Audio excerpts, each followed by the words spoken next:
Ghoulash here, and welcome to another entry of the Gulags. Goosebumps Goose Days. Guess who? For this entry of Goosebumps Goose Days, I'll be covering Night of the Living Dummy 2, the 31st book in the series, published in 1995, and its TV series adaptation released in 1996 as Season 1's 10th episode. Yeah, the TV show adapted another sequel without adapting the first entry. The Night of the Living Dummy saga of Goosebumps books, the title of which is kind of a random George Romero pun, of course star what would become the Goosebumps franchise's mascot, Slappy the Dummy, an evil ventriloquist dummy that is the most popular and merchandised of all of the Goosebumps characters, appearing in the most media out of any other Goosebumps villain. Slappy has been said by R.L. Stine to be Stine's favorite character. But yeah, of course the character who most contributed to R.L. Stine buying his first mansion is his favorite character. Yeah, no shit. It's nice to meet you, Slappy. Slappy, though, isn't the villain in the first Night of the Living Dummy book, despite being on the cover. Slappy spends most of the first book as a seemingly inanimate dummy, while the real villain of the book is another dummy that looks more like Howdy Doody, named Mr. Wood. Slappy? Mr. Wood? Why do I get the feeling the name of these dummies are R.L. Stine sneaking in porn star names? When Mr. Wood is beaten and flogged at the end of the first book, the book closes with a twist ending. Slappy is also a living dummy. The TV series showrunners supposedly skipped adapting the first Night of the Living Dummy book because the showrunners thought the second book was a better story to start out with. But I think it was really just, Slappy's a popular character, let's just skip to the story where he's the villain. Hey, Sarah.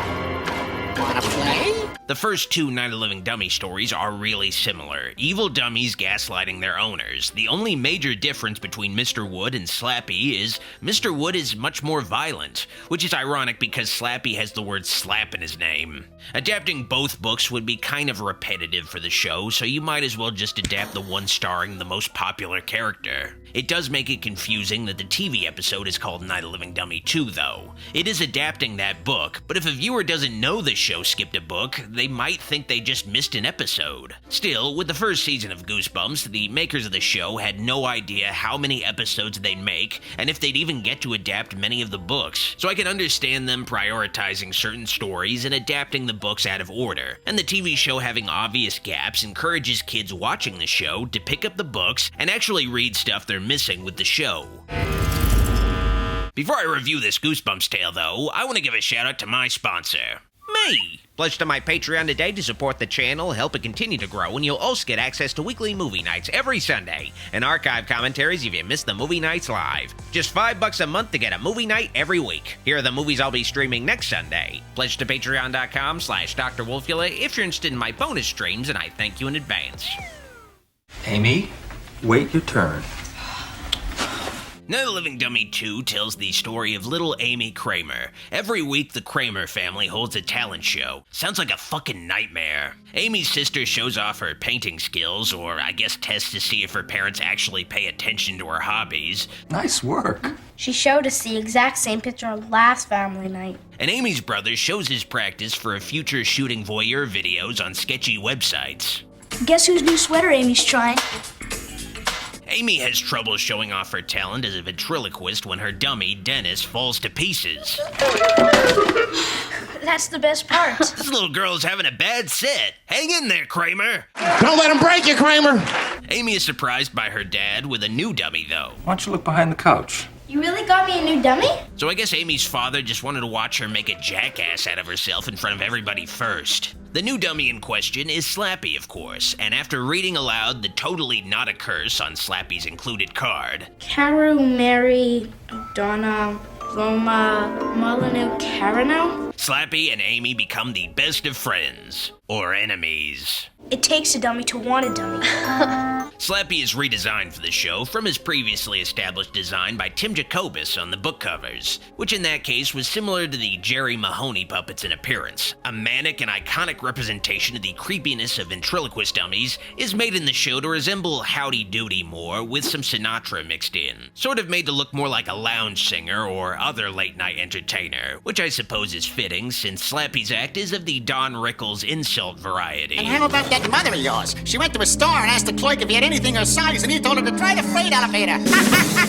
Ron Stefanik, the effects designer of the show, says that he was given creative freedom to redesign all of the villains from their original designs on the book covers. But I sort of wonder if he was maybe encouraged by Scholastic to have the designs of villains on the show look a bit different from the book covers, so they wouldn't have to pay Tim Jacobus royalties or risk being sued because Jacobus didn't license his designs for TV or whatever. Because the Jacobus designs are always the best looking versions of Goosebumps villains, but his designs are almost never used for adaptations in other media, and it's a shame. Slappy's design for the show is pretty good, and it sets the show apart from the books, but it's just not quite as creepy as the Jacobus design. If I fucking saw that thing in a dark alley, I'd shit my pants. Also, the red hair on Slappy in this episode does make the comparisons to Chucky a little easier. You're such a booger brain, you tried to grow an eggplant by burying a chicken. Hey, cut it out! Speaking of which, Night of the Living Dummy 2 pretty much follows the Child's Play movie formula, just without any killings.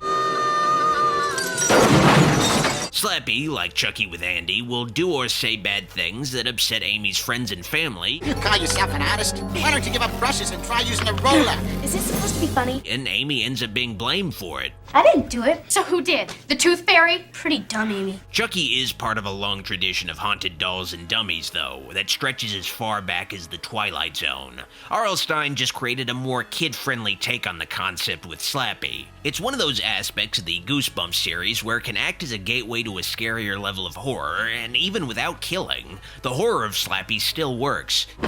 Who are you?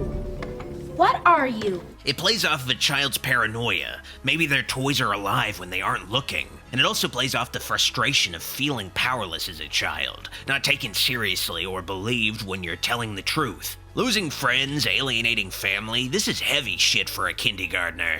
We can't begin to understand what's happening here if you keep blaming Slappy for everything. I'm telling the truth.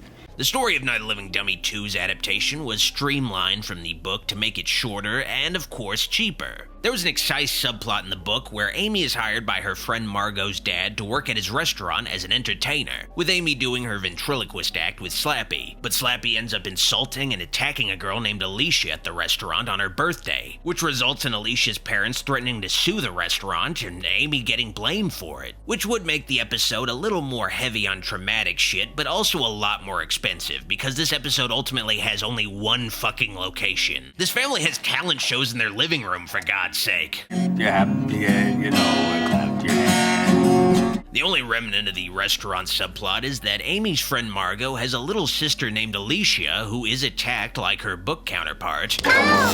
Hey! He won't let me go! But in this version, Amy loses her best friend Margot forever, I don't ever want to see you again. Not ever. and the two never reconcile before the end of the episode. Hi, Margot.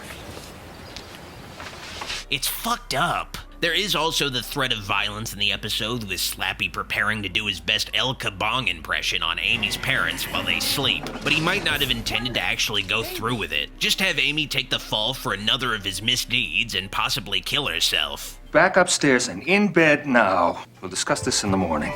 Amy tries to send Slappy back to Pennywise, Come on! but it's no good. Slappy doesn't float down there, and because Amy read the magic words that brought Slappy back to life, another Child's Play thing, that also makes Amy Slappy's slave now. You are my slave. I can make you do anything I want. Something tells me Slappy was fighting for the Confederacy. You have no choice. Your whole family thinks you're crazy. I've seen to that. Man, Slappy really gives abusive boyfriend vibes in this. In the original Night of the Living Dummy 2 book, Amy and her siblings make a plan in advance to vanquish Slappy by having the younger bro disguise himself as Dennis the dummy. But Dennis the actual dummy would end up taking down the unsuspecting Slappy, but that's kind of convoluted. You're mine, Amy. You're mine. So instead, Slappy's death, bashing his head in, is a deus ex machina.